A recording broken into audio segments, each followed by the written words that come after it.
You have to admit that Doug Ireland found an unusual way to tell Brandon Stokley he was going into the Hall of Fame. He called the radio show he co-hosts in Denver. And Brandon, it wasn't your co-host who was elected. Congratulations. You are going in the Louisiana Sports Hall of Fame. Wow. Well, thank you. I certainly appreciate that. It's a great honor.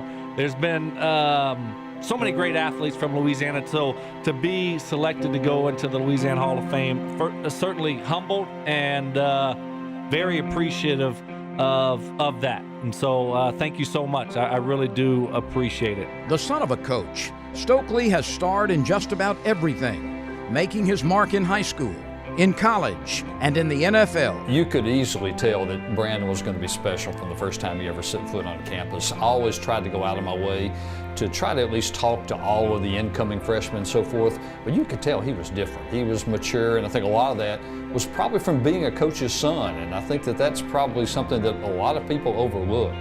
But he did so many things instinctively that you just don't teach people. You don't teach people to do some of the things that he did. And if a quarterback can find a good receiver, well, that's a match made in football heaven. Nobody can cover him, and I'm not a smart guy, but if somebody can't cover someone and they catch the passes you throw to them, you keep throwing to that person. But he just had a way about him.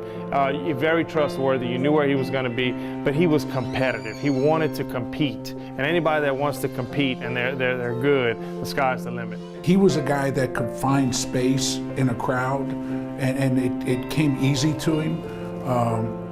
And people talk about everybody being a hard worker, and he'd have never had the career he had in the NFL had he not been a hard worker, but he had the career he had collegiately just because of all the stuff that he did. And he wasn't the kind of guy that was wanted to be celebrated for anything he did. He just did that because he knew that that's what was asked of him, and he did it. Brandon and I first met here, like my dad said, at the first year of the Manning Passing Academy in 1996. Jake Delhomme and Brandon Stokley were two of our counselors. I was in college, and that's where I got to know Brandon.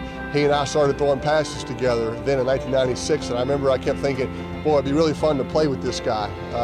I felt I had pretty good timing with him, and when the Colts brought Brandon over from Baltimore, I was super excited, and we did some fun things together with the Colts. He was a slot receiver, fearless across the middle, smart guy, always understood the coverage, knew where to be. And then I got to play with him again in Denver in my first year with the Broncos, and kind of picked up on that same timing.